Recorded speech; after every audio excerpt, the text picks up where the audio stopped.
Okay, so we have a very busy meeting tonight. But I think a very good, exciting meeting, but there's a lot happening. So I'm gonna do my best to kind of be like, let's keep going, people. So, to start, so you know, we'll have, Zalea may or may not be able to join. So, Helen has decided to step up and take minutes for us, which is awesome. So, sorry, I'm trying to figure all the technology parts out. So that means, we do have a quorum, so we can call to order at 6:03. Yep. Is there a public comment period for anything that's not on the agenda? Okay, I'm gonna call that good. And you have additional items for the agenda? I'm gonna stuff it all in. We're gonna stuff it all in. That sounds great. We'll stuff it in other places that are similar enough. Great. Review and approve the minutes of the November 19th meeting. Did everyone have a chance to look at those minutes over? Yes. Yes, great.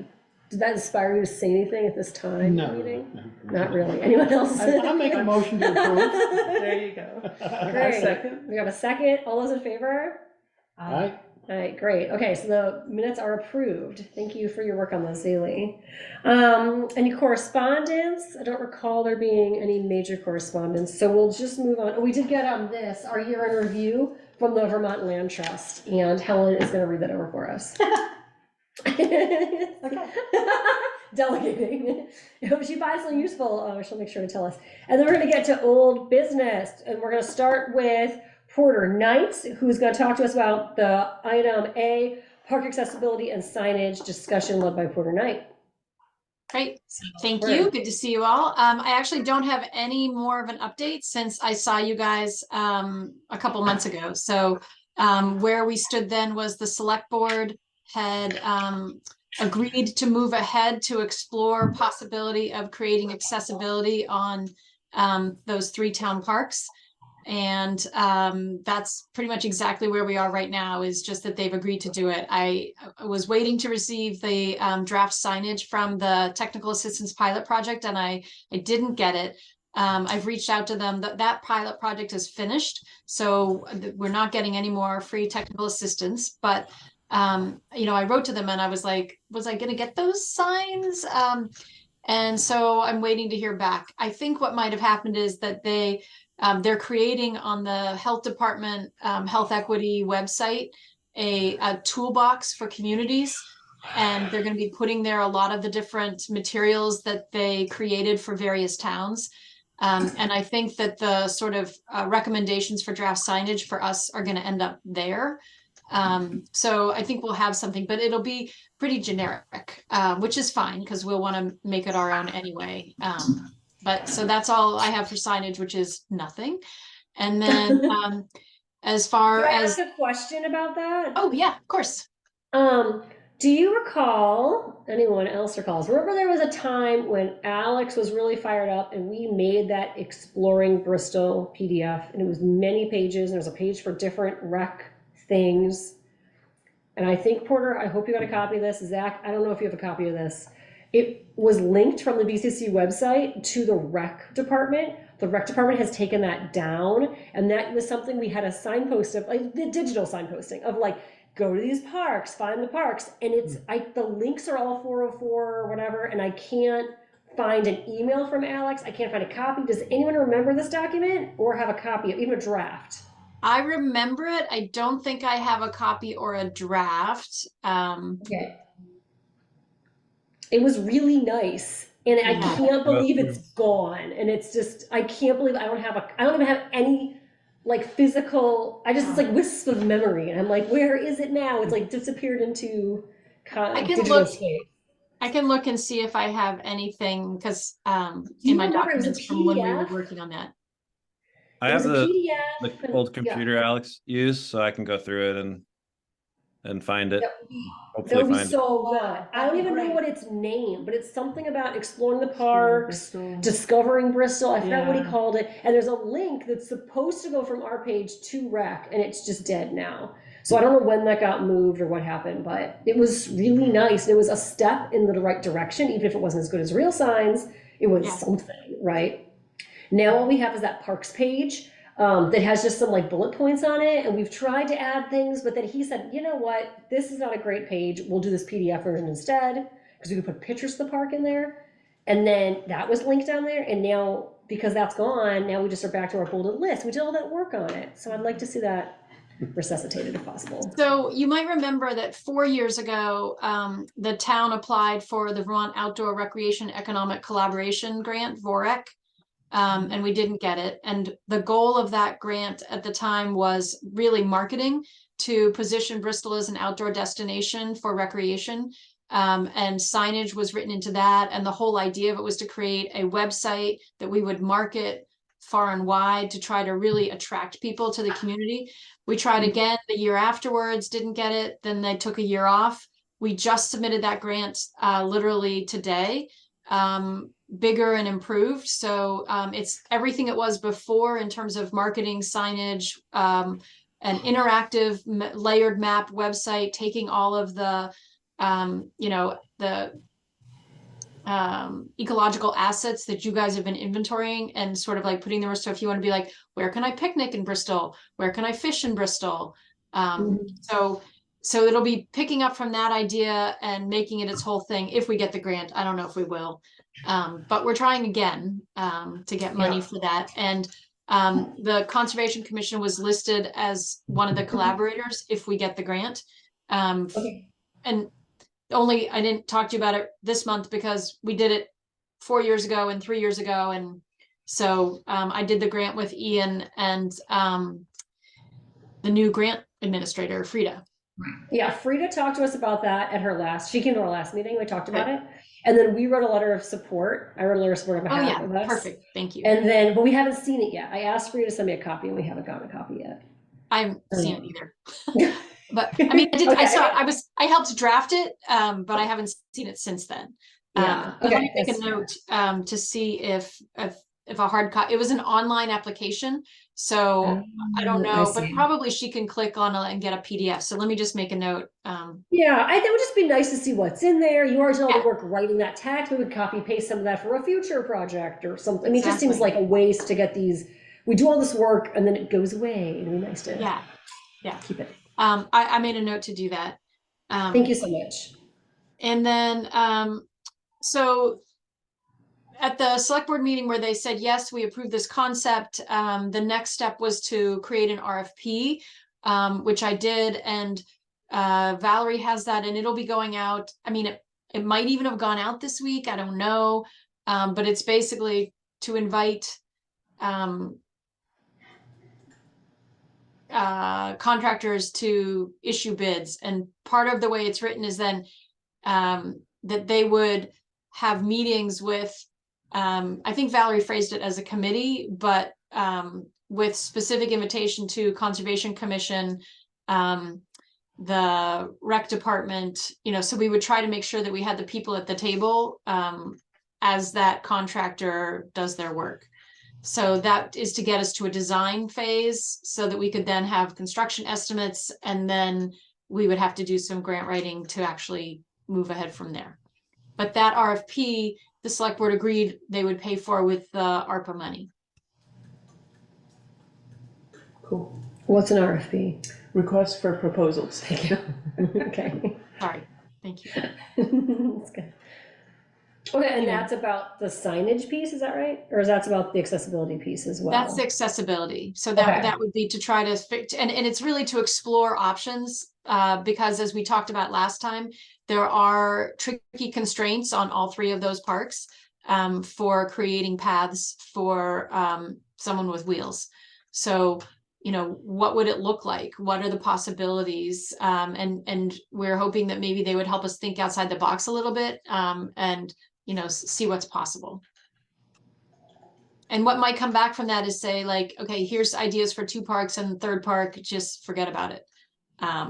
Or, here's an affordable option for park A, Mercedes version option for park B, and here's some simple steps you can take at park C. So, we'll see. Cool. Cool. And then what would the timeline be on that? You showed us that big timeline thing in your PowerPoint. I wasn't sure. Yeah. Well, I was kind of hoping that the RFP would have gone out 2 months ago and that we'd be, talking about it by January. So I don't know exactly what that is now, because if she issued the RFP now, I'm sure that she wouldn't be asking for them to come back until January. But I'm thinking spring. I mean, to be having conversations with whoever's selected. And also, let me just make a note to let you guys know when the RFPs come in. So if Valerie has a review committee, that you guys can have somebody be on that committee. Cool.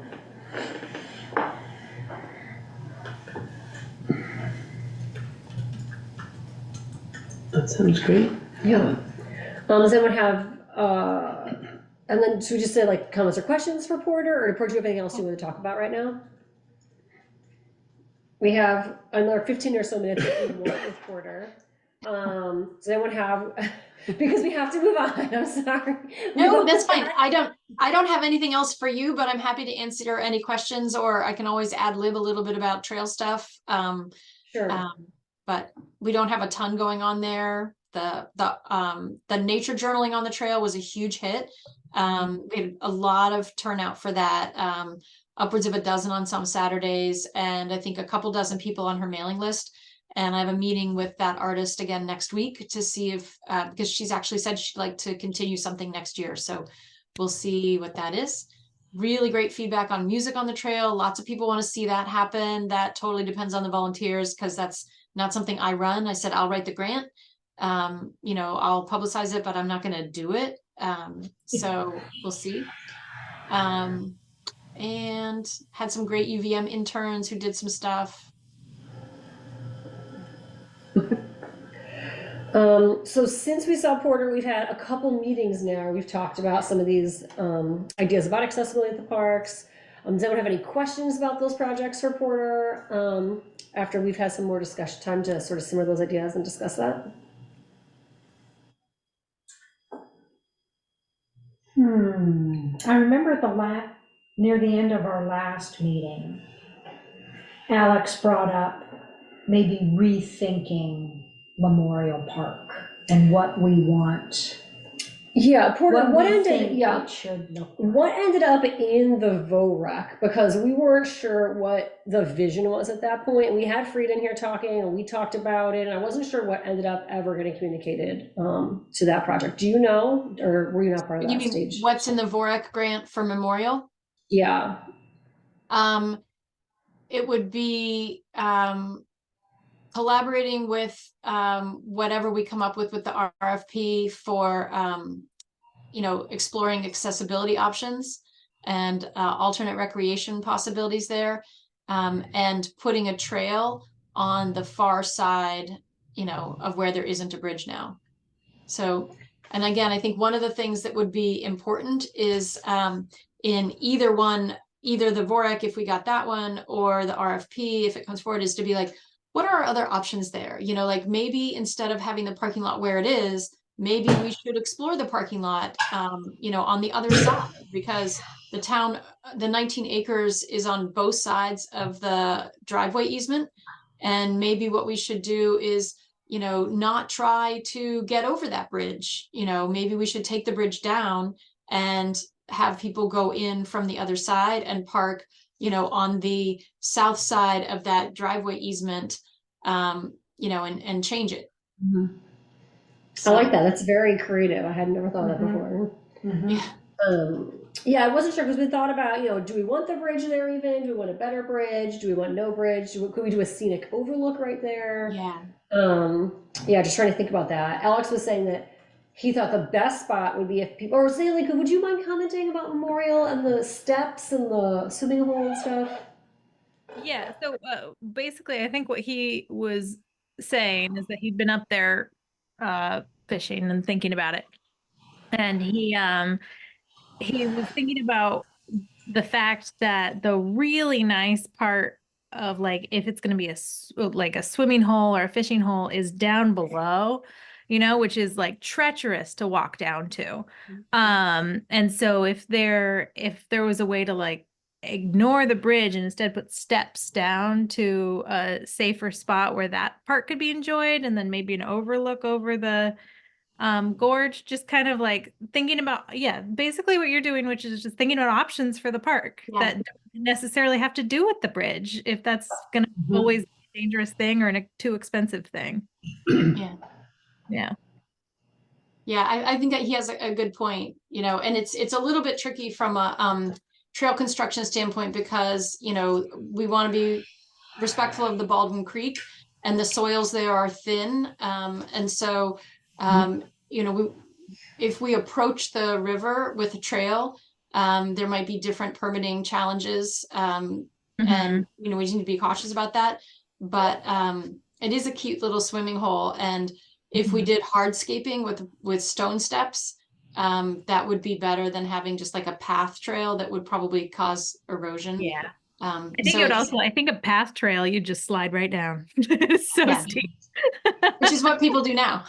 Right. I've done it with a baby on my back. That was not a good idea. Nice job. hmm Yeah. Yeah, it is true. That is a really nice part of the park. Yeah. Yeah.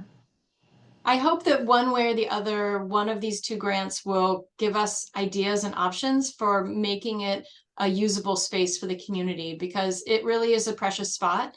And I feel like there's so much potential there and it breaks my heart to have it be closed.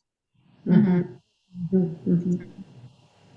And I think it's a liability too with the bridge there. Is it safe or not? That makes me nervous too. It's what use can we? I know he says closed, but Yeah.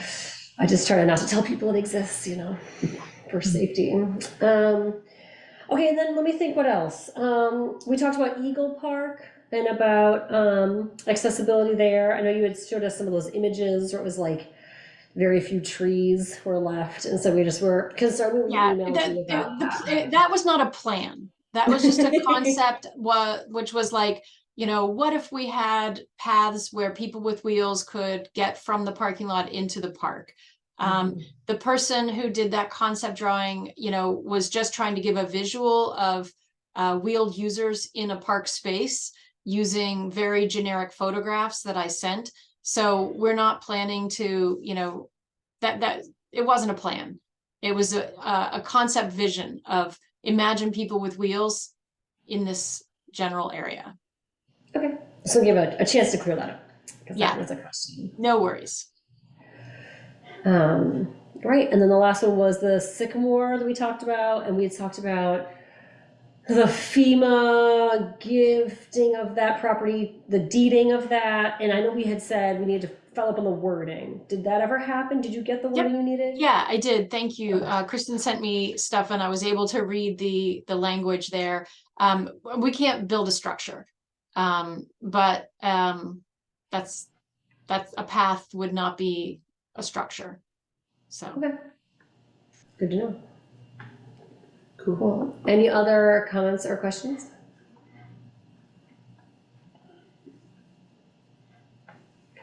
Okay, so Porter, when we talk about signage then, that was like the smallest piece, I think, of like the most likely to happen. Is that correct? Or is that sort of just a back burner now?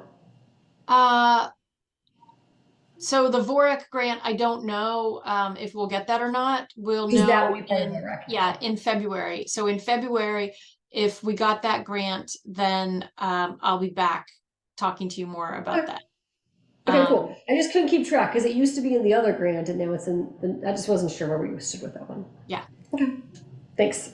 Yeah, so the technical assistance got us to concept and the select board agreed to move ahead with that. The VORAC grant is a different thing, but it's including marketing for the whole town for outdoor recreation.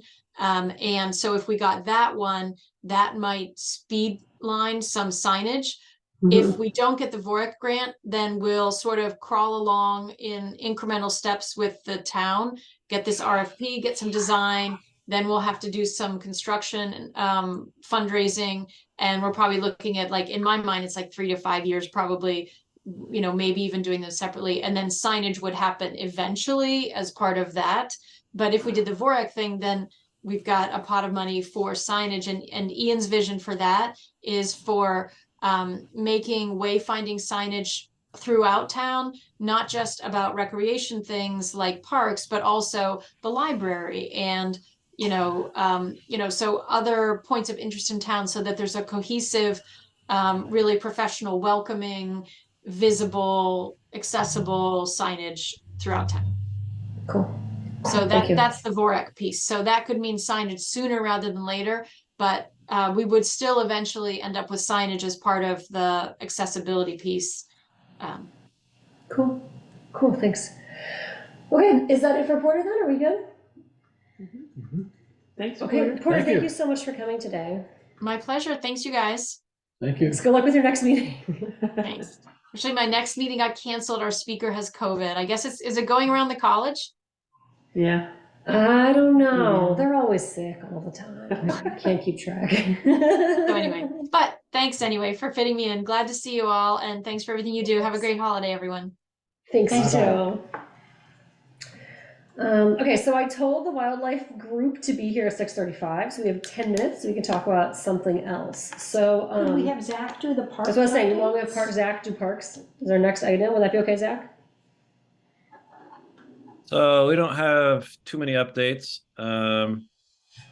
One thing we did want to bring up with you guys is the possibility of creating like a non-permanent frisbee golf course at Sycamore. So like, I don't know if you guys have been over to the skate park or the hub.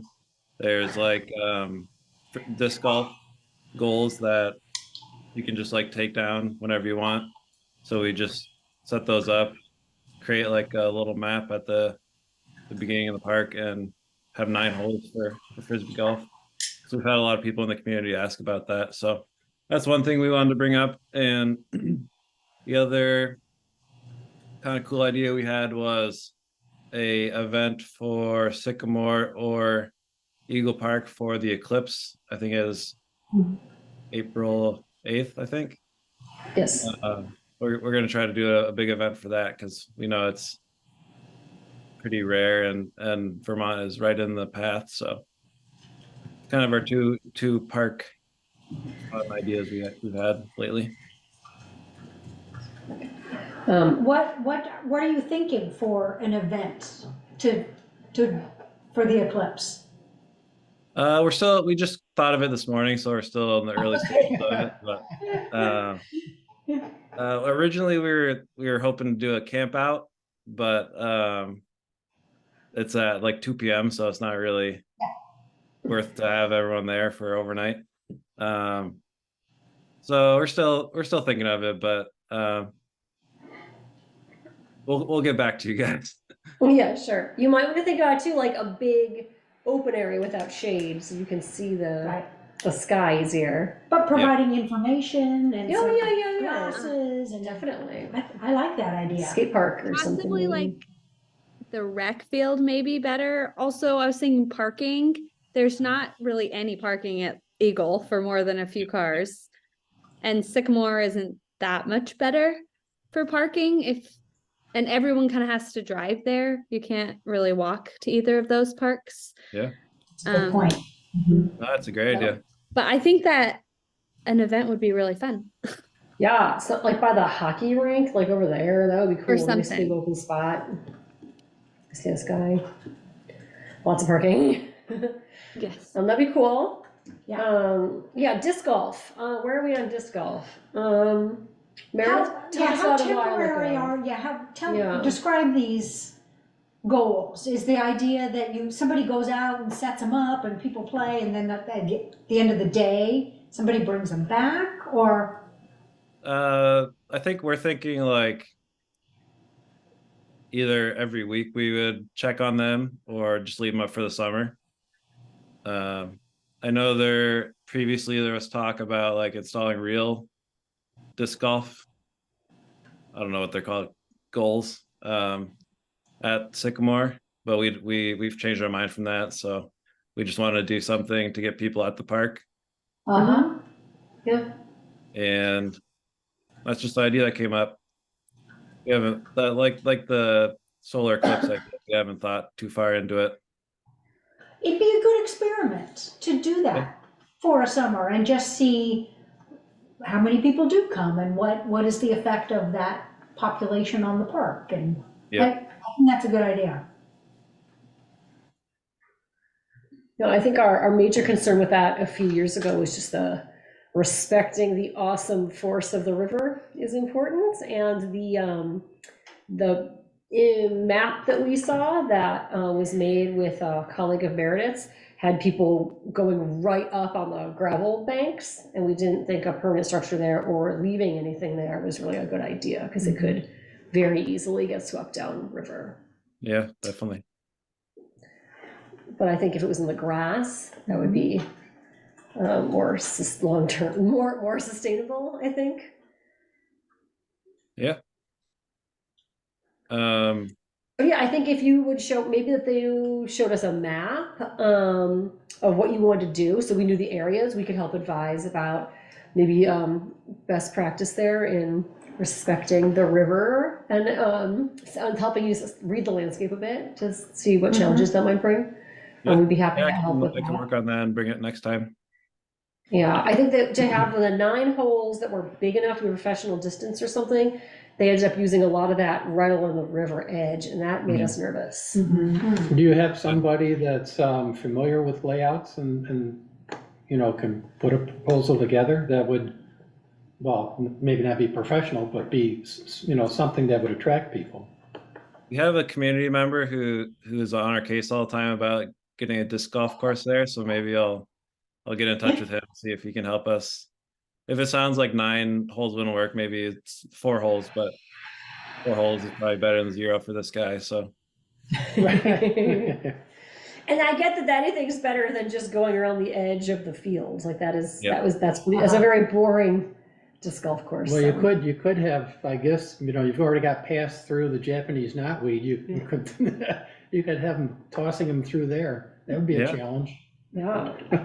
My kids would love to dig through the knotweed to find everyone's frisbees, right? That's like a whole other activity that we Wouldn't could it be cool do. if it ended up disrupting Japanese knotweed? There was so much traffic that it trampled it and smothered it. Yeah. Go for it. That's right. Yeah, but I think we'd like to see a map though, so we can have a sense of what you're planning. And Definitely. maybe an idea of how long they would be there and that kind of thing, just because, you know, that thing washed, that river wants to braid through the park. You can see there's sand in the middle of the park where the water has come. And it's not just for like a spring, you know, not just that spring ice out, you know, that a lot of that sand was deposited there on that flood chute. What was that, Halloween we recently saw it there? And then that wasn't as big of a flood as we've seen in the past. So I think just being careful about that is important. Okay. Yeah, I'll put together a little presentation for you guys. Cool, that'd be wonderful. Great. Anything else? We had the management parks plans, right? Do you want to mention that? Yeah, the select board on October 30th approved the management plans for Eagle Park, Memorial Park, and Sycamore. And so those have been distributed, and I don't know where we want to put those, but so that they're more publicly accessible. Yeah, we could host them on our website, and then we could also have the PDFs on that parks website that I don't know if anyone goes to, but we made. Yep. That would be good. And then maybe eventually, if we find that PDF, we could put a link or a web address people could find it from there as well. I like that. We can embed those links. That'd be straightforward. What date was that? On the October 30th select board meeting, they approved those, yeah. And I'll be writing next on my list, I think, is gonna be Prayer Rock and then the park here. Oh, nice. Lord's Prayer Rock? Is town owned, yeah. But are we responsible? Yeah, we just never for that talk little about park? it. Yeah. Because it's got a picnic table. We just never talk about It it. needs But a yeah, garden. technically, yes, that is under our cultural and historical resources. So if you want to get into it, we could be talking about the carriage house, which is in the Vermont Oddities book for Bristol, Vermont. Back to Lord's Prayer Rock.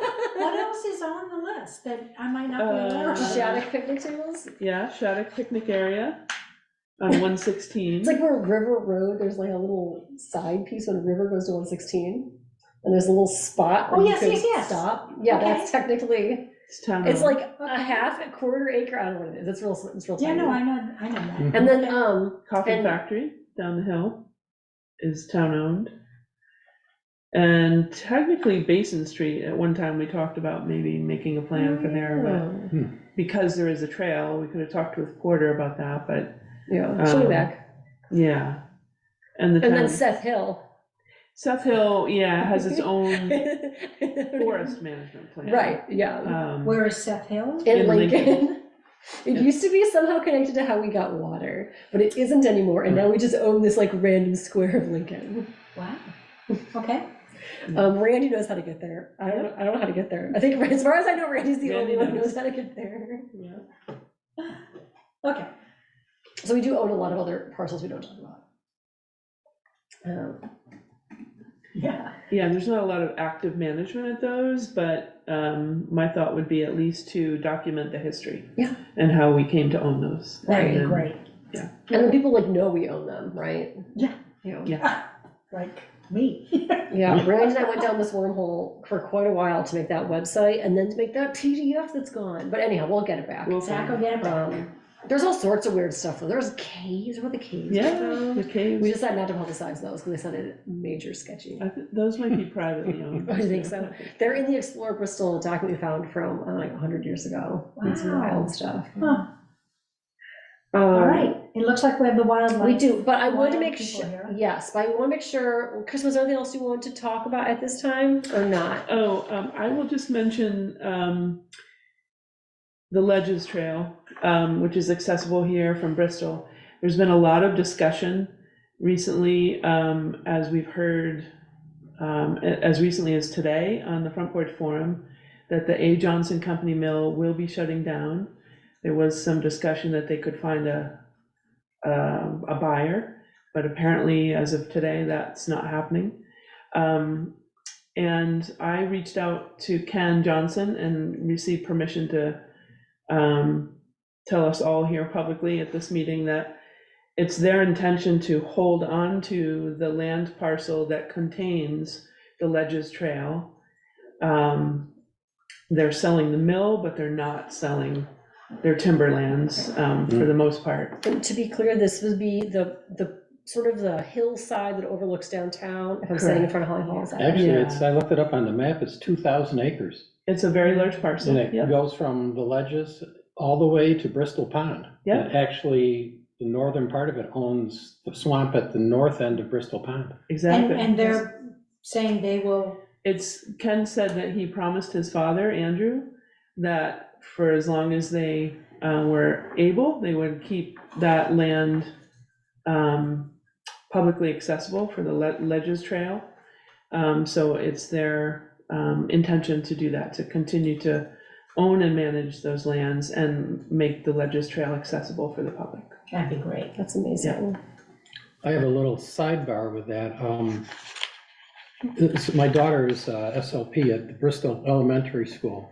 And so she works with a lot of kids with disabilities, and they go across the street and use the Edith Stock Forest that the watershed has. Yeah. And they were having problems getting the kids up into the woods. And so she approached, well, it was the Watershed Center's property that the kids go to. But there's a little strip that goes across Johnson Lumber property. And so she approached Ken and the watershed, and they both said fine. And actually, the watershed wound up doing a project to build a little bridge and improve the trails. And so kind of ties in with Porter's effort to make, you know, our parks, our natural areas accessible. And also, it's good to know that, because when we mentioned that they might be selling the property, you know, it could, you know, cause an excess issue with this.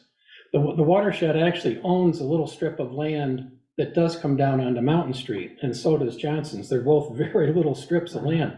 But the existing trail starts on Johnson's and then crosses over onto the watershed property. So, but Ken he didn't have any problem with them improving the trail that was on their section. Excellent. So That's great. Yeah, and just to be clear, that was only a rumor that parcel would be sold, so it's not their intention to sell it, so. That's wonderful. Good. That's good news.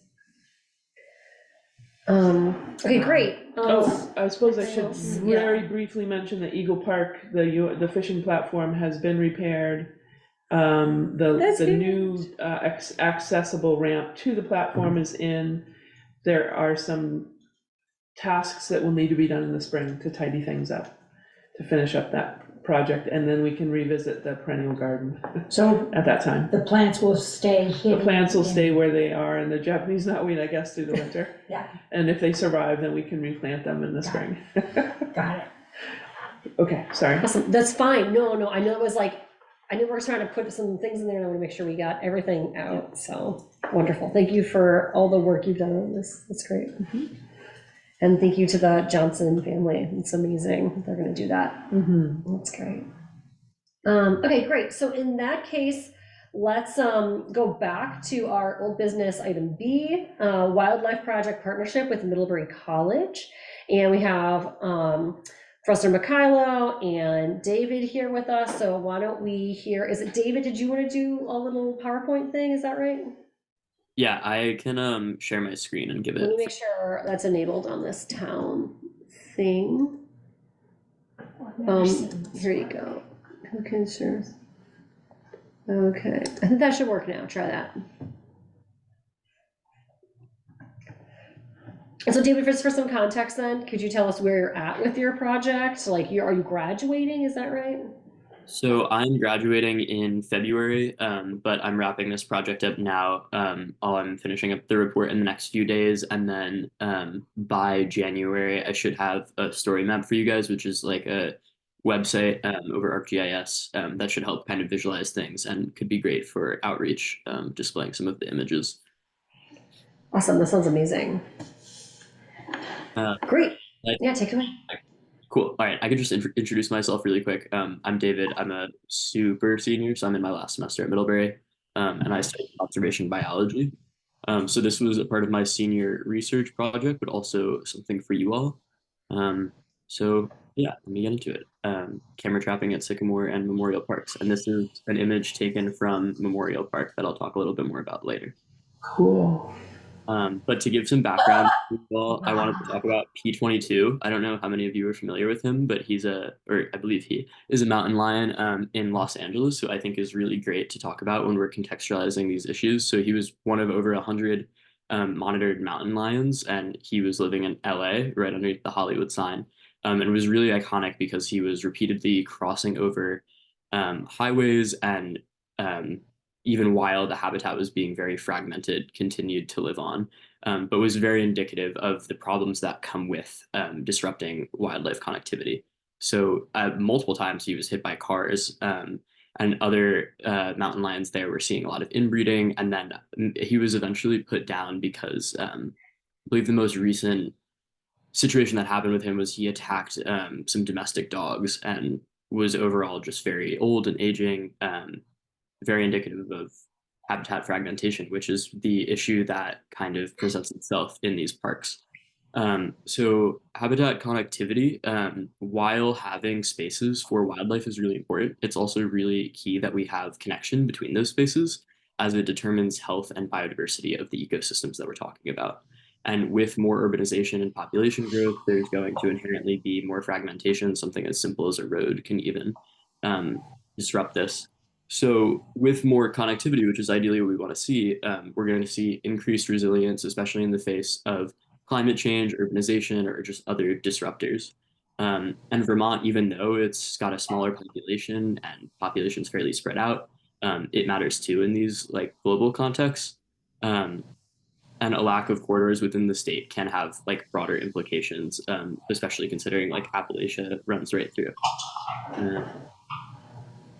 So as for background work, I'm not the first person to do this, as I'm sure you all know Lauren and Sophie did work on this as well. Lauren is a Middlebury College student, and Sophie is a wildlife tracker who did some work last year looking at the wildlife connectivity locally. This map on the right displays some of her findings. I believe the green circles are areas with high wildlife connectivity or suspected places, yellow or less so. Yeah, and then in the literature, it's been found that a lot of wildlife will avoid human presence. There's been a study in DC that I was looking at that was really interesting because they were setting up game cameras there to see how the wildlife were moving around, which is fairly uncommon considering a lot of these studies are done in very wild spaces. And the context that we were doing these in here with Sycamore and Memorial Park, there was kind of an interesting question of, will this space be more like parks in DC, or will it be more like very natural spaces, even though there's a lot of human presence? Cool. So for their findings, they were utilizing this geographical imaging software and kind of predicting what the most likely wildlife crossing sites would be. And they highlighted Sycamore as one that was really important, but Memorial, not so much. It's very surrounded by green space. And I'll go into that a bit more later. But in addition to using the geographic software, they were confirming those sites with winter tracks, and particularly focusing on indicator species, which help inform us where habitat conditions are suitable for loads of species. They're very particular about what they'll cross and generally will prefer places with high forest volumes. And they also recommended camera trapping to gather further data, which is where I'm coming in. So here's a little map on the left side to display the parks. Memorial Park is up on the left, or up, sorry, up top, and then Sycamore Park is down below. And then over to the right, you'll see that these are some maps of the spaces. So the blue outline is Memorial Park. It's this long strip that runs along the creek and the highway. It's very surrounded by green space. Also, both of these images are to scale to give you a sense of size. And then down below is Memorial Park, which I think is kind of interesting to note how off the map is. You can see that the land really spreads out with the creek. And when I was going out there with Professor Dash, she was discussing with me how much this area has changed. So that's also just something important to know when we're talking about the wildlife there and how they'll be adapting to that. So between the two parks, they both have a lot of human and dog presence. Sycamore Park, much more so, getting a lot of family and groups as compared to Memorial Park. I was finding generally individuals, couples, more of a quiet space. Sycamore has a lot of sycamores. It's one of the northernmost spaces in the United States for it, and heaps of deciduous trees, but also a lot of really invasive, as you guys were mentioning before, Japanese knotweed. But it was an important wildlife crossing site nonetheless. Had a very varied but flat landscape. There were some parts of it that were more like the native wildlife, but also Japanese knotweed, mowed areas, apple trees. And in the first slide, I had a little bit on habitat connectivity and the types of places, and this is really very much a stepping stone, I think, place. Memorial Park, lots of coniferous trees, hemlocks, was not cited as an important wildlife site. And also, I'm curious if how familiar you all are with the site. I had went out into it and found that it was a lot of elevation change, a lot of boulders, scrambled around it a lot, and pretty homogeneous plant life. Much less of the space is used by people. Obviously, there's that beautiful gorge that I loved. I loved spending time there. And yeah. And then this is the Japanese knotweed and Professor Dash. Hey. It's okay but as you can see, it's really dense, it's really tall, and I'll go into this a little bit more later, but there's a very good chance that it was or is starting to push out wildlife. So going into this, there were some questions that I was hoping to ask based off of what you had all discussed with me. So specifically, are the wildlife using culverts as crossing points? And then between the two parks, which had greater biodiversity, so more species, and then are these animals that are passing through, are these inhabitants that are living there, or are these kind of tourists using it as a crossing space? And then how did the activity fluctuate throughout the day between both parks, but primarily with interest in indicator species? So to do this work, expanding on what Sophie and Lauren had done, we set up game cameras, which they're often used in hunting, but they're also a really common biologist tool. And they send out basically an infrared beam that, when it's disrupted by an animal passing through, will take images at a set rate. And we lock them to trees, which was important to keep people from messing with them. And it's just a great non-invasive method of seeing the temporal activities of wildlife there. And it was really important to us to me that we raised awareness. And spoke about this with all of you. We wanted to make sure that people weren't messing with the camera, so I put up this poster that I made beforehand. That's an image of a bobcat that I took on Middlebury's campus last year, and just kind of giving people some context and informing them so that if they did see a camera, they understood that it was for research purposes. But it wasn't always successful. There was more than one incidence of people playing with the cameras. So this one was in Sycamore Park where someone had duct taped around the camera. They didn't turn it off or take the SD card or do anything with it. They just approached it from behind and duct taped it and placed a large stick on it. Oh my God. How strange. I'm sorry. So Wow. I tried to, as much as possible, place them in areas that didn't feel like they were disruptive to people because I don't want anyone to feel like they're being spied on, and that's was not the goal of the project. Like we wanted to capture wildlife, but this was a spot that it seemed like it would be interesting, and it was obvious, and we got messed You with. did a good job of hiding them, because I was out to Sycamore several times, and each time only saw one camera. So you did a good job of hiding them, and we were Awesome. looking for them. I'm happy to hear it. Yeah, that was a really funny day for me. So as far as methods, we ended up getting 16 cameras, and I tried normalizing them for equal densities between the parks. So Memorial Park was a bit bigger. We ended up putting 10 there and 6 in Sycamore. We were putting the cameras out from October 25th to the 2nd of December, which is 608 trap nights, however many days that is multiplied by the number of cameras. So quite a bit of data that I ended up going through. And there was kind of a lot to setting it up. So with Sycamore, because it's so varied in the landscape, I wanted to get a sense of those different landscapes and ended up putting them kind of randomly, but also trying to get a diverse set of areas. And then focusing on other spots like the culverts, or Professor Dash had a ecology and evolution lab site that she wanted me to put a trap near, different things like that. And then with Memorial, because it was so homogenous, I had put a grid system in and then kind of followed that. Generally, they were set to knee height, and hopefully they're kind of difficult to find. But if you can't see them, oh wait, okay, it's got a little messed up. They're right here. They're pointing to the cameras, and generally wanting to place them in sites that seem like wildlife would be passing through. That seems interesting, something that stands out to me when I'm walking through the woods. And upon collecting the data, I would go out like every few weeks or so and take the SD cards, swap them out, and then upload them to Wildlife Insights. And you can see that they're fairly successful. So So the cool. first site stood out to me because between these boulders in this very tough to walk through area. And I figured this might be some kind of wildlife corridor or like highway. And it really was. We got a lot of images from there. And then the second site, it was near a broken fence on the bottom with some crushed wildlife. So figured that animals were crossing through there, and they were. That deer passed through several times in that area. And then Wildlife Insights is a really cool website. It's like one of the good parts of AI that we're seeing.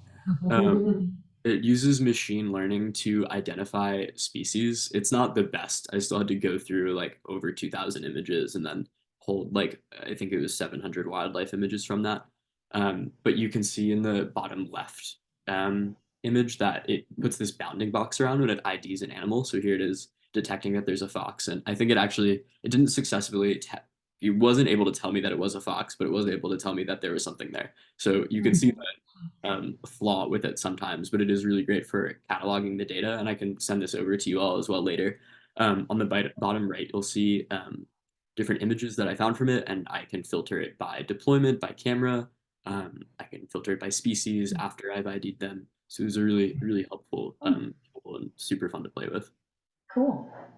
As far as findings go, between the two parks, Memorial Park had a much higher count of species, and then 3 of the indicator species that I mentioned a little bit previously, but the American mink, which is a riparian species, a bobcat, and a fisher, and then other species. It had some mystery canine. We couldn't figure out what it was. It may have been a coyote. A porcupine, red squirrels were pretty common there. Whereas sycamore, it had a smaller biodiversity. The only species that It had, or the only two that it had that Memorial didn't have were flying squirrels, although there's a good chance they were in Memorial Park. I just couldn't find them. And then a beaver, who I don't know how recently any of you have been to Sycamore Park, but he's been active. There are a few trees coming right now. Something to keep in What mind. part? By the parking lot, and then also by your lab site where there's a lot of the crushed knotweed. Yeah. I put up the camera there initially because there was so much activity. Oh, cool. Yeah. And then on the bottom you can see kind of where I put my cameras pretty sprawled throughout. And then this is a graph showing the number of occurrences, which are not necessarily abundance of the population, which is important to note, but for the variety of species that we saw. And I think it's just nice to contextualize kind of the species that we found and then the number of occurrences. So even though there were, say, like white-tailed deer in both, they were much more common to be found in Sycamore than they were in Memorial Park. So same with gray foxes, like that was only one occurrence in Sycamore Park, but there was only one occurrence of gray foxes in Memorial Park, but they were occurring all throughout the study in Sycamore. And then this is a cool lot of dogs. So this is a cool graph showing the activity patterns for dogs over 24 hours. So you'll see that over up top in Memorial Park, they're spiking a little bit towards the end of the day, but also like kind of waking hours when people are going about walking dogs. I'd imagine the later spike was due to like people getting off of work. And then it looks a little strange in Sycamore because over at 3 a.m. there was this repeat eagle who kept showing up underneath the culvert. I don't really know what he's doing, but he's there. Eagle? A beagle. Huh. Yeah. And in Sycamore, there were more records, but generally like similar timing. And then the activity patterns were kind of tough to do because there wasn't so much data in everyone. So in this graph up top, these are kind of the carnivores that seem to me like they were the dominating carnivores in those ecosystems, and they tend to exclude each other. So in Memorial Park, there were repeat counts of this bobcat, and he was pretty active around the early morning, sometimes 3 whereas in Sycamore, the gray fox that was there was very active in the early morning, but also really late at night. And then the fisher and mink, although they're indicator species, it was kind of tough to get enough data to like make a graph relevant or even make a graph load. Then just to go back to the questions that we were asking, in terms of using the culverts as crossing points at Memorial Park, they weren't. I think the water there was flowing too fast. I didn't really get any images there. Whereas at Sycamore, underneath the bridge, there likely was. I caught beavers there, squirrels there, deer, a lot of animals. And then which park had greater biodiversity? Mentioned this before, but Memorial like quite significantly, which I think isn't too surprising considering there's fewer human impacts and it's surrounded by green space. And then it was tough to say if these were inhabitants or tourists. I think with some like the gray fox, I saw him throughout in Sycamore. I'd imagine there, but for other animals, I can't tell the individual, so tough to say. And then how does the activity throughout the day change? With Memorial, it was more confined dog activity to one point of the day, but with both, the indicator species were occurring at night, which makes sense with the literature. So as far as recommendations go, I was really So cute. Yeah, this is over that wildlife highway spot. Family. Raccoons passing through. I would look into the possibility of eliminating Japanese knotweed in Sycamore Park. Big project, but Very big. huge project. But It's there dramatic was understatement. like some definitely like just important to think about the fact that there might be the chance of knotweed excluding wildlife there. And spaces with really high knotweed, well, one, they were difficult to place camera traps in, but also there was lower biodiversity in those spots. And then in Memorial Park, I love that park. I wouldn't change it. But just going forward, it is like there does seem to be a pattern in literature that with more human presence, there are fewer wildlife. Um, so just keep that in mind. And then in future work, because this like getting some data or some cameras spoiled by interactions with people was kind of common, I would install information on the cameras just so people are like more aware of what's going on. I don't necessarily know how well my sign works, but I think that might be important. Mhm. And of course, I'd like to thank all of you, specifically Professor Dash, for giving me a tour around, as well as Alex Smith, and then Lauren and Sophie's previous work.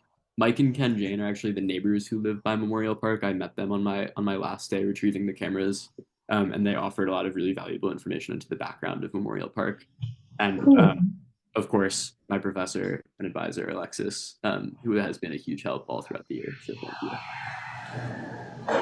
The Gray Fox.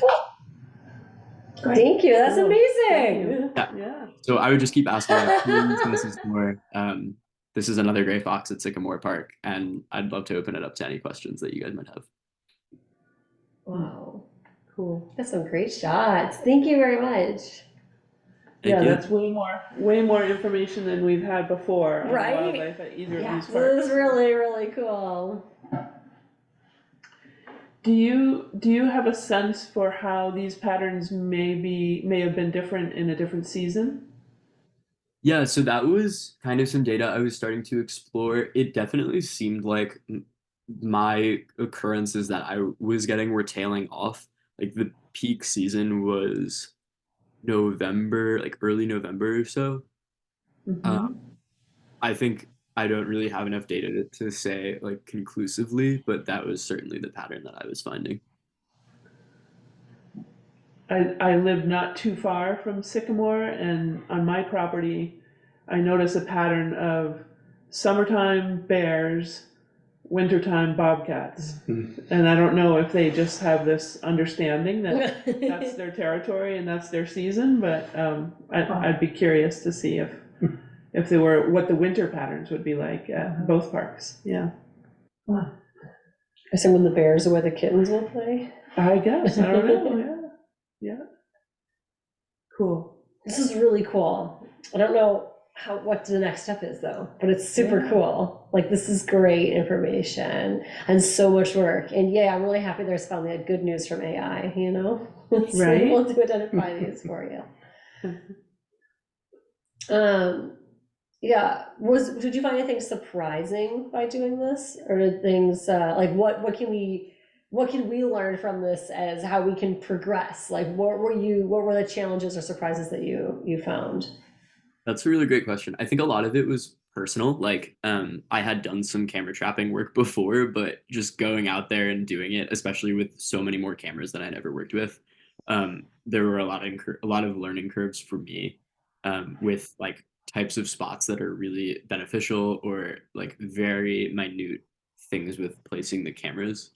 But in terms of like surprising data, um, I don't know. I felt that so much of it really lined up. I think the biggest thing was hiding the cameras from people and potentially in the future, like even though it's Vermont and I feel like, everyone's leaving their car keys in their car all the time, which I'm from Jersey, so that is always the biggest shock to me.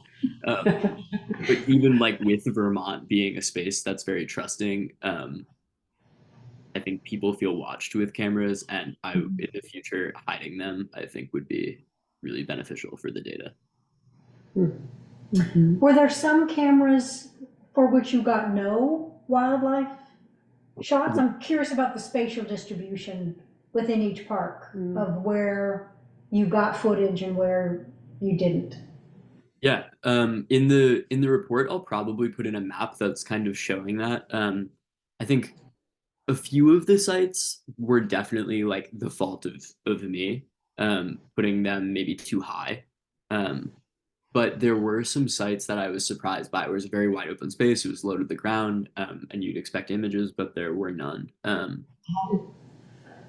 Like in Memorial Park by the road that crosses over to the property nearby. there was a really open space that in any of my other sites, like there would have been something there. But I think because it was close to the road, it wasn't picking up anything, or um, there was like a hill, so maybe the elevation close by was causing no one to be there. But yeah. Well, okay, so in terms of deliverables now, you said, so you've created this presentation, which is awesome, but you're going to transition this into a story map, is that correct?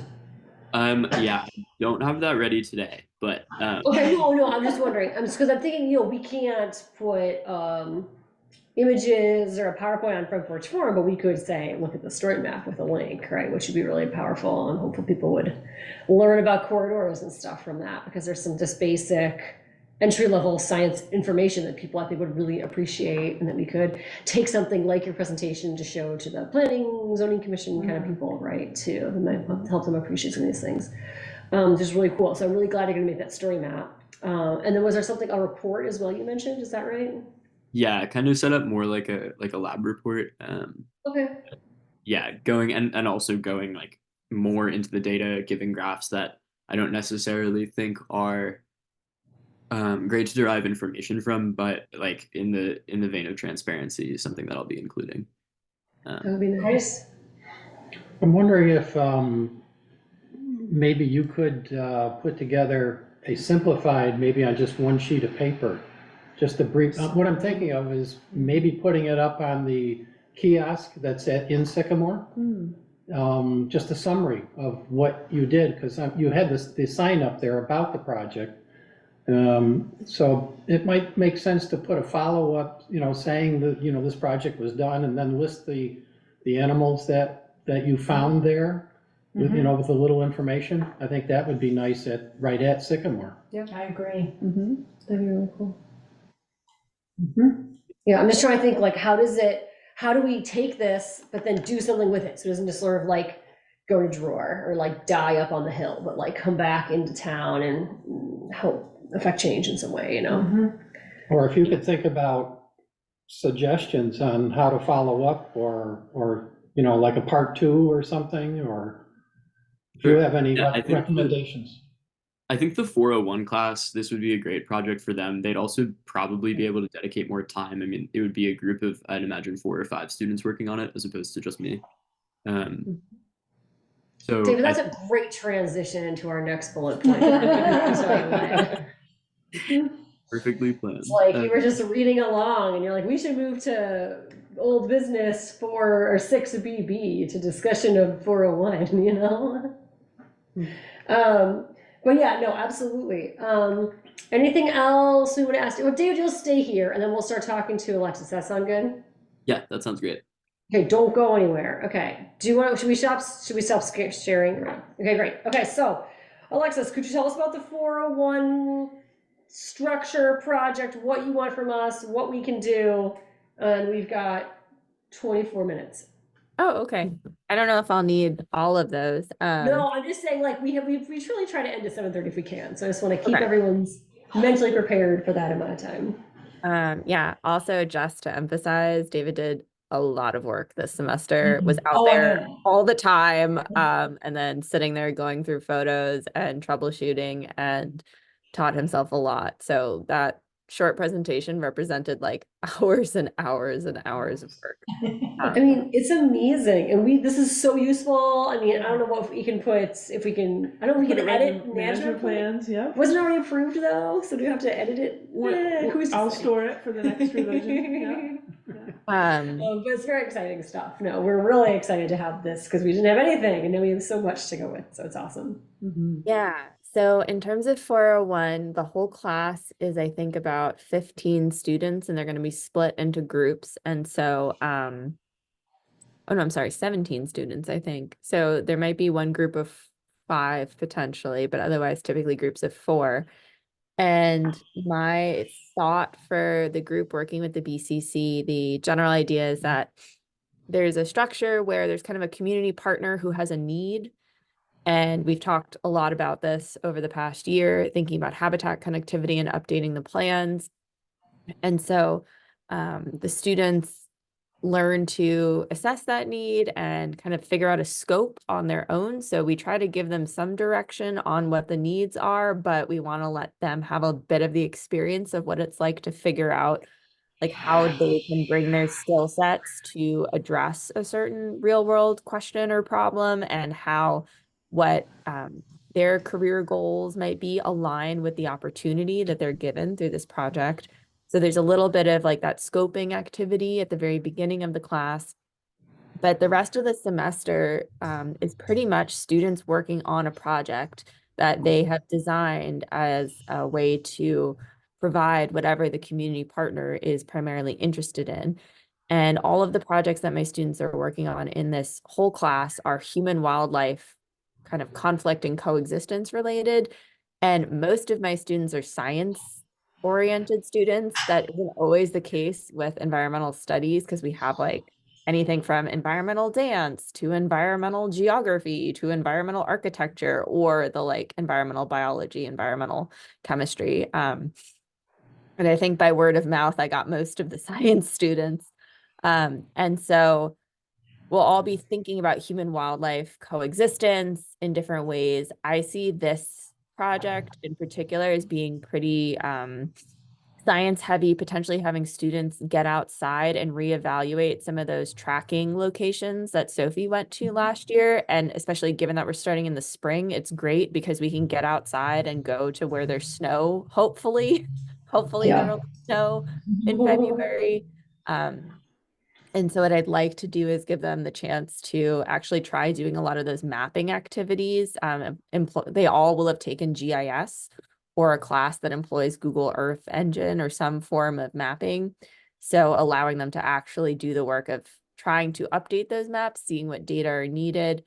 They'd be welcome again to have the field experiences, and then can also do more camera trapping on targeted places of interest. So whether that's continuing the parks, if that's what seems like it's the most interesting and useful, or we could have them put cameras up at some of those crossings that Sophie identified as well.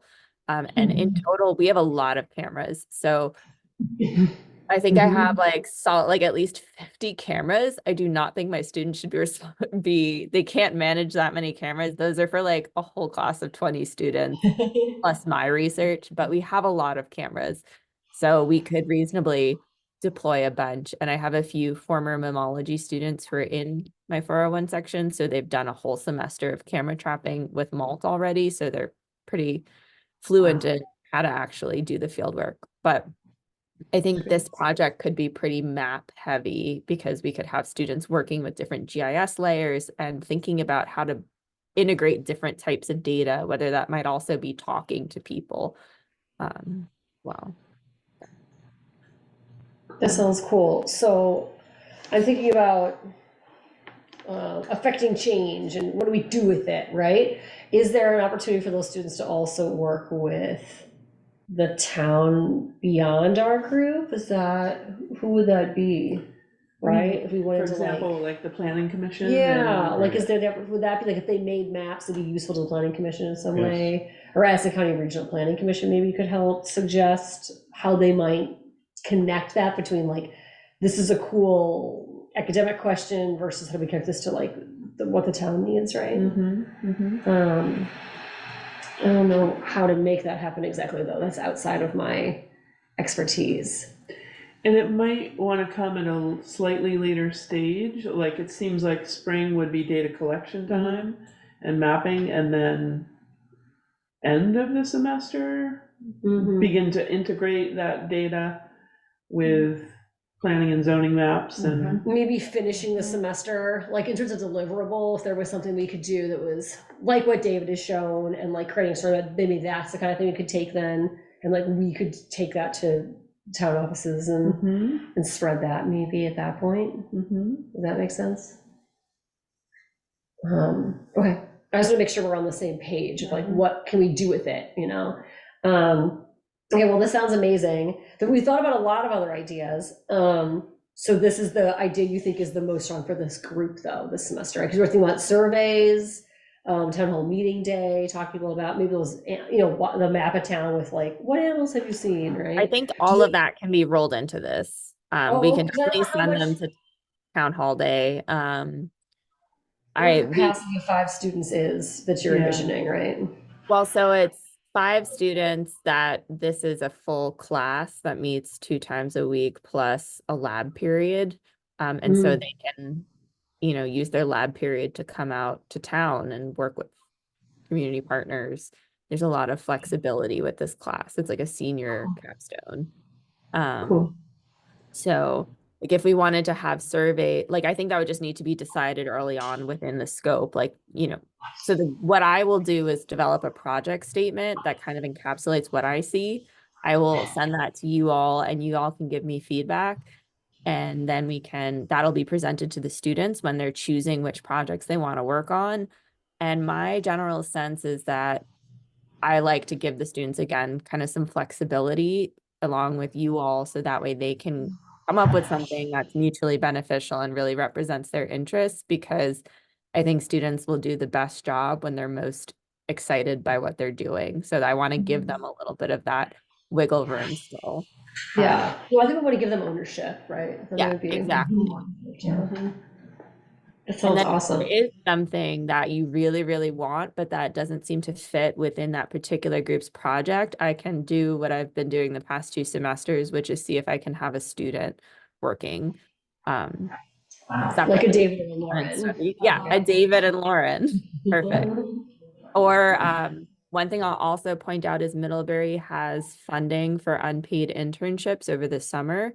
So potentially if there's like a lot of loose ends or things that, you really wanted, but we couldn't incorporate, we could have a student work as an intern with you or something like that.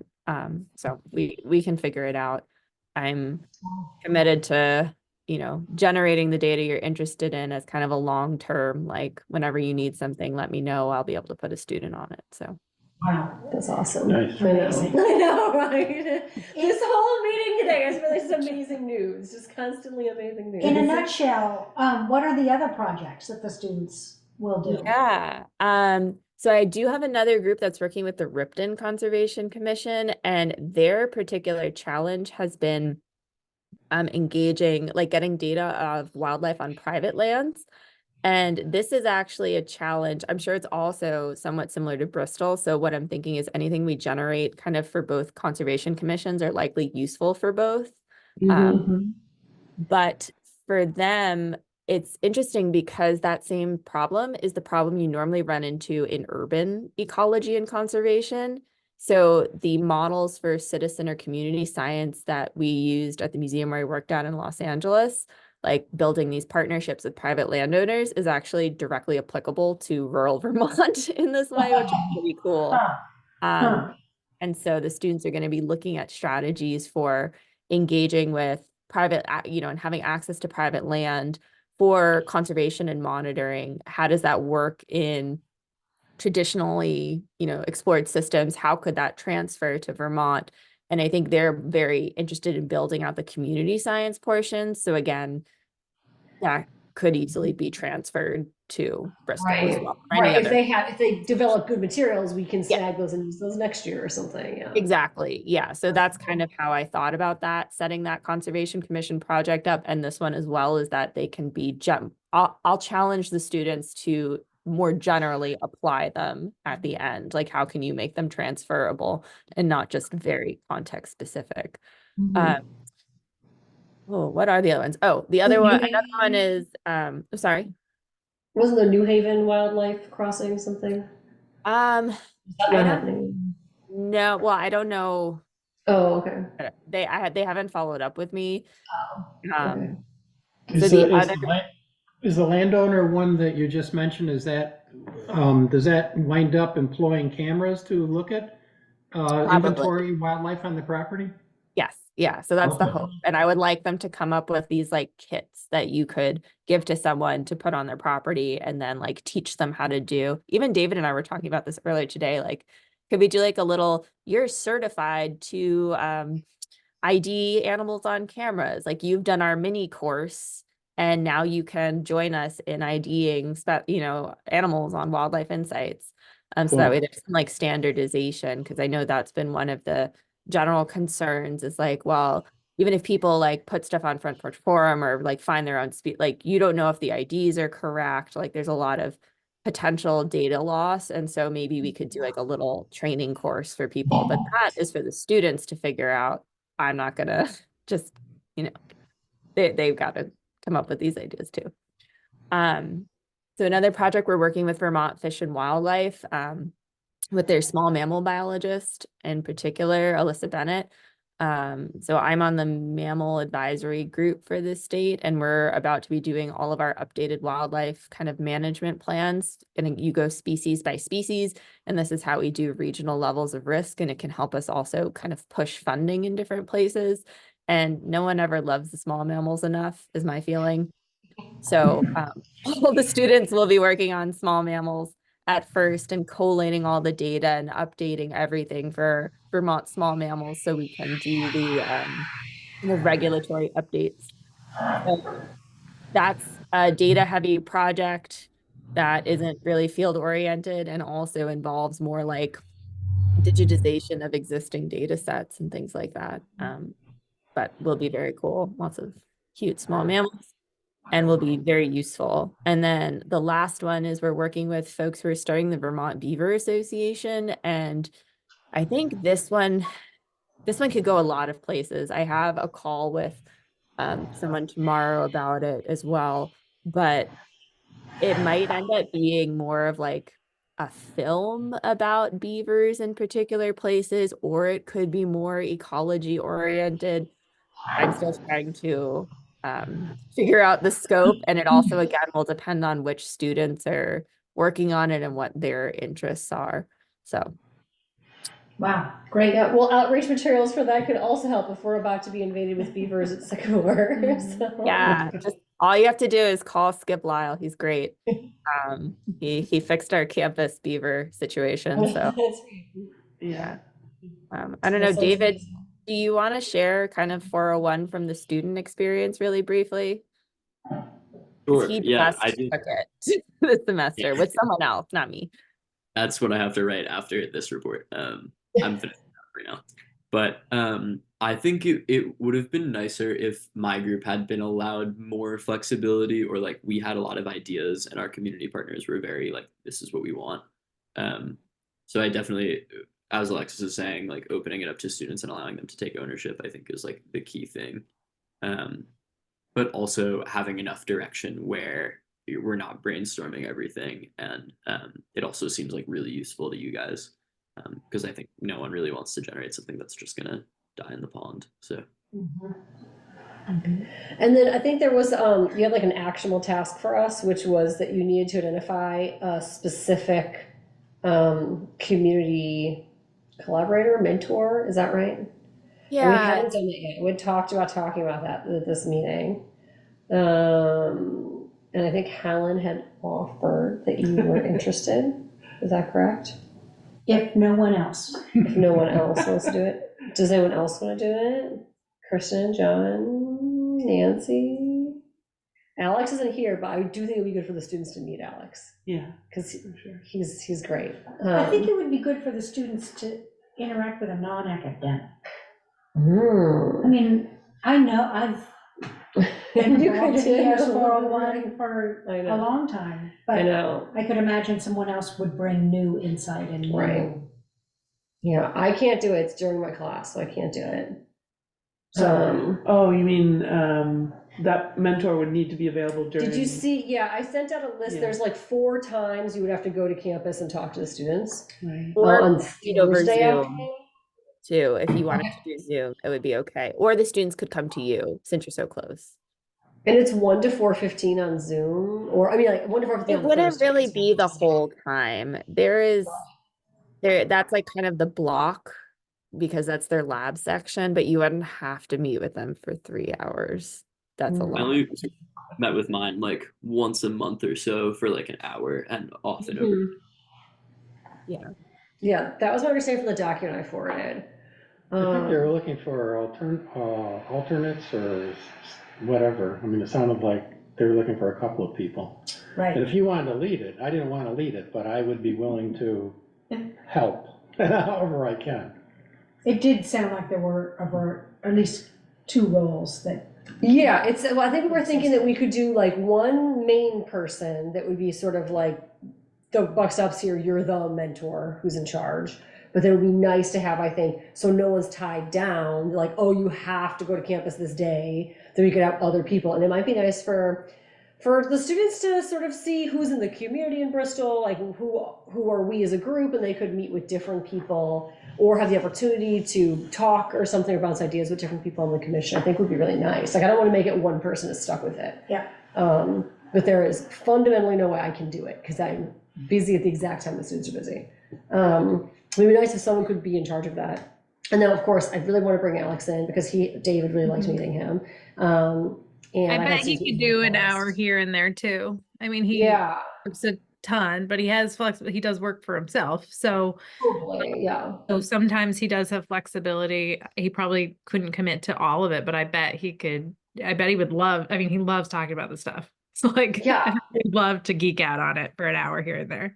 Right? That's what I was thinking, is he would love to geek out, but I don't think that he should be in charge either, because I know he's busy, right? So. Well, he'd be terrible at it too. That's true. Nothing would happen. I tried to pay him $100 stipend, it took like 6 months, because he wouldn't answer his emails. Yeah. I'm like, I'm trying to give you money, just answer your email. Yeah, someone else needs to organize it, and he needs to be told when to be where. So what do you think? It sounds like we have 3 people right there, Helen, Alex, and John. Yeah? Yeah. Someone will lead Yeah. it? We already no one's nominated. jumping in, are they? Jono's the only one who's not Oh, here. yeah. I know. Let's I make just- John do it. I can't just. It is our favorite thing to do when he's not here. That's how he became the vice chair. Is we're like, well, he's not here. I don't know. I don't know if we should pin it on him without. Well, I don't think we have to decide right now. That's true. Alexis, what do you think about that? Do we have That's to fine decide with now? me. I feel very comfortable going forward, knowing that students will be supported, and it's just a matter of scheduling Okay. who goes to which. And we have the actual scheduled dates. Maybe we could. I just want to make sure. Do you need like an official point person to email and stuff with? I think Or can that that would wait? be nice. It doesn't have to be now. No, it can be later. Yeah, if you have the dates and you can circulate those over email, then we can Yeah. share those dates. I did. So the next meeting is going to be January 11th, and then February 8th, and then the semester starts the next day. Our after that. meetings are January 11th. Our meetings Yes. for BCC are the Yes. 11th, and then the 8th, and the students start on the 12th, right after the 8th. So we have 2 meetings still before the students actually start. Oh, yeah, totally fine. I was thinking though that if we had the dates from when, Oh, yeah. I Someone forwarded those to you needs- about You did. 27 days ago. Got So We could you find it. won't remember. then we'll, yeah, We'll we can find sign up for those. Okay. dates.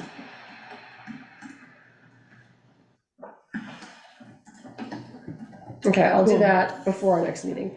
That sounds great. Anything else that you want or need from us now? You said you would write a blurb and we could approve the blurb. Could we approve the blurb at our January 11th meeting? That seems doable. I have to still write the blurbs for all of them, and the semester hasn't fully ended yet. But yes, Yeah. by January 11th, they should be good. Well, then there's like the holidays, so I figure like the Yes, 11th yeah. feels like next week already, but I'm Yeah, just wondering. that if should be that's- good. Good to go by then. Okay, cool. So I'll make sure we have time to read that and approve that, as well as creating a sign up. We can talk about that on the 11th.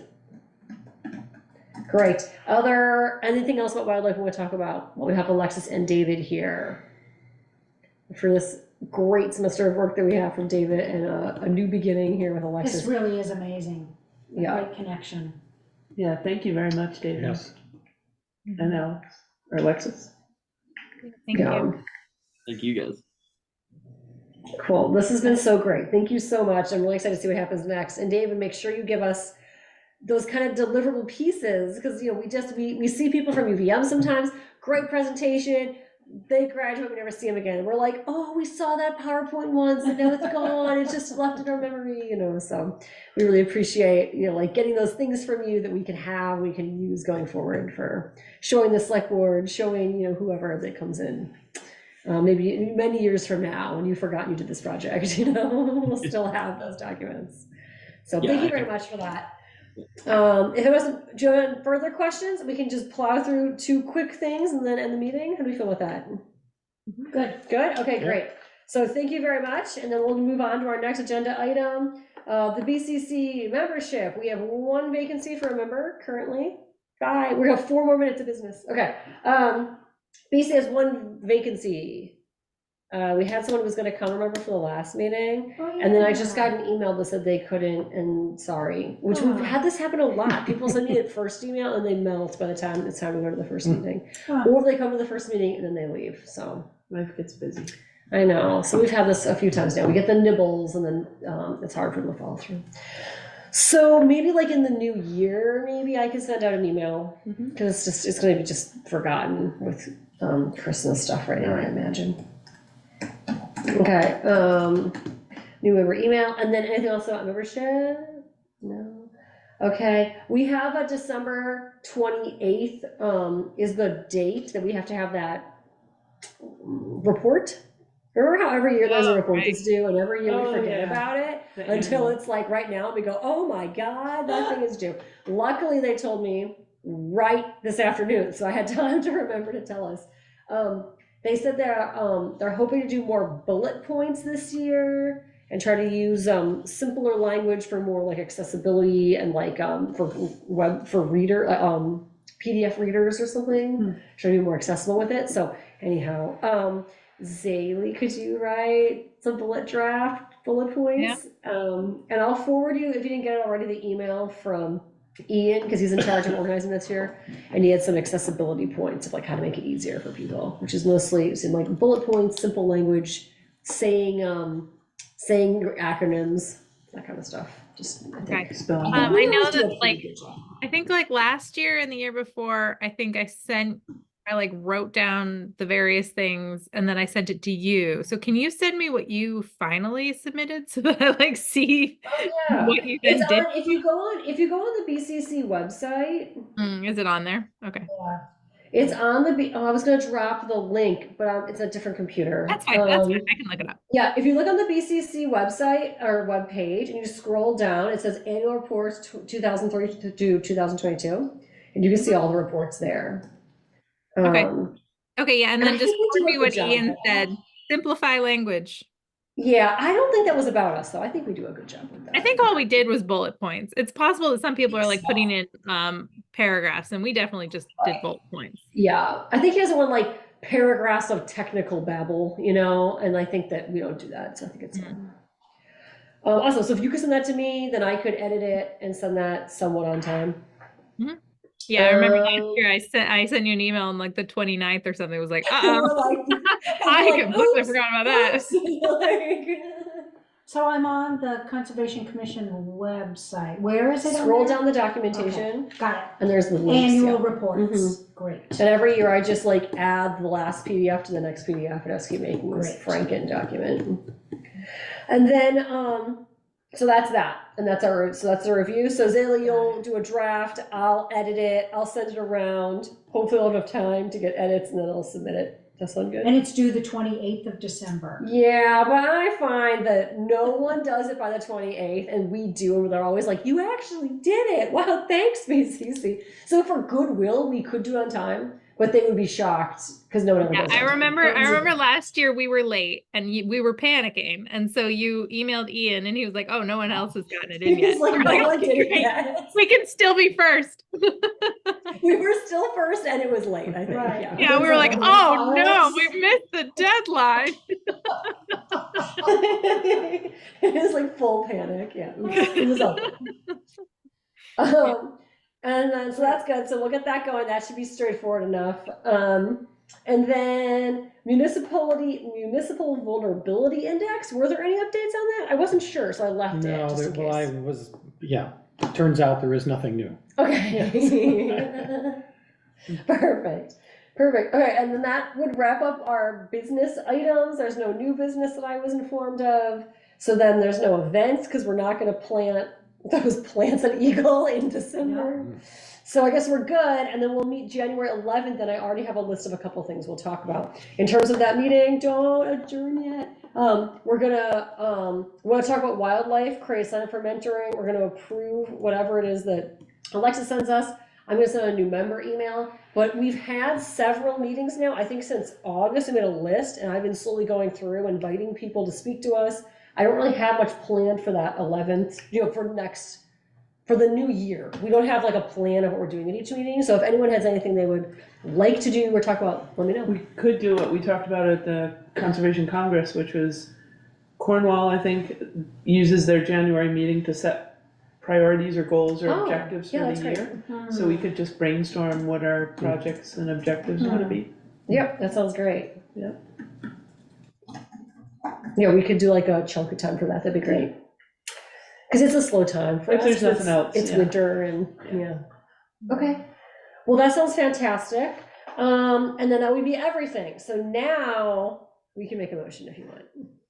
I make a motion that we adjourn the meeting. All right, all those in favor? Don't you need a second? Oh, who would like to second that? Saley seconds it. All those in favor? Aye. Motion carries. The meeting is adjourned. Great. Thank you. Thank you. Good job. All right. Thanks for taking notes. Yeah, thanks. Yeah, welcome. thank you so much, Helen. Thank you, Helen. Next month, Thank- hopefully my kids and my babysitter won't be sick. We'll see. I mean, one of the things I Like, like got an about this email committee- last night being like, yeah, I can't come. I'm like really sick. I'm gonna get your kids Yeah. sick. It's like, Yeah. no. It's nice that we have young people on this committee. Yeah. So, Well, the nice part is I will be here a long time, and right now I might have kids pulling my hair during it. But at some point,